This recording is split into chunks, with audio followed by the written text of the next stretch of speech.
أعوذ بالله من الشيطان الرجيم.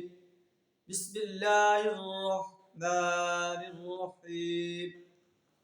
وكذلك أوحينا إليك قرآنا عربيا لتنذر أم القرى ومن حولها وتنذر يوم الجمع لا ريب فيه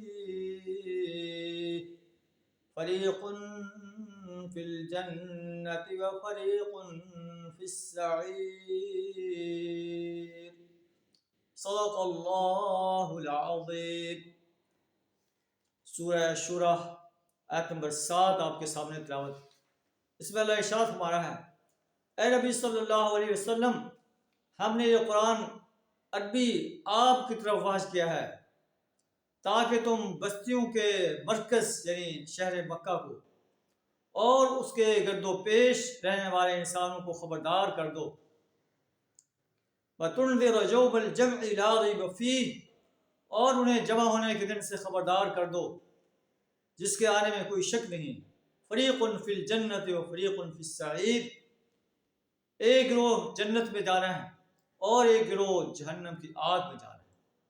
اگر اللہ چاہتا تو ان سب کو ایک امت کر دیتا، لیکن اللہ جسے چاہتا ہے اپنی رحمت میں داخل کرتا ہے.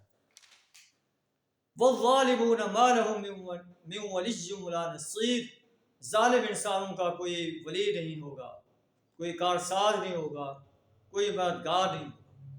أَمِ اتَّخَذُوا مِن دُونِهِ أَوْلِيَاءَ، کیا ان لوگوں نے اللہ کو چھوڑ کر اوروں کو کارساز بنا لیا ہے؟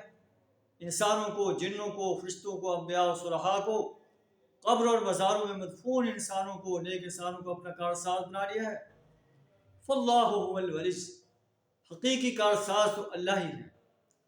وَهُوَ يُحْيِي الْمَوْتَى، اور وہی مردہ انسانوں کو زندہ کرتا ہے. وَهُوَ عَلَى كُلِّ شَيْءٍ قَدِيرٌ، اور وہ ہر چیز پر قادر ہے. اللہ سبحانہ وتعالی ہمیں اپنی ذات کو اپنا کارساز بنانے، اپنی ذات کی پرستش، بندگی اور اطاعت کرنے، اپنی ذات کی حاکمیت کو تسلیم کرنے، اپنی ذات کی حاکمیت کو قائم کرنے کے لیے اپنا مال، جان، وقت اور صلاحیت کھپا دینے کی جرت عطا فرمائے. اپنی ذات کو پکارنے اور اپنی ذات سے دعائیں مانگنے کی توفیق عطا فرمائے. انسانوں کو پکارنے، ان کو اپنا کارساز بنانے، ان سے دعائیں مانگنے اور انہیں اپنا حاجت روا اور مشکل کشا ماننے سے اپنی پناہ عطا فرمائے. وآخر دعوانا الحمد للہ رب العالمین.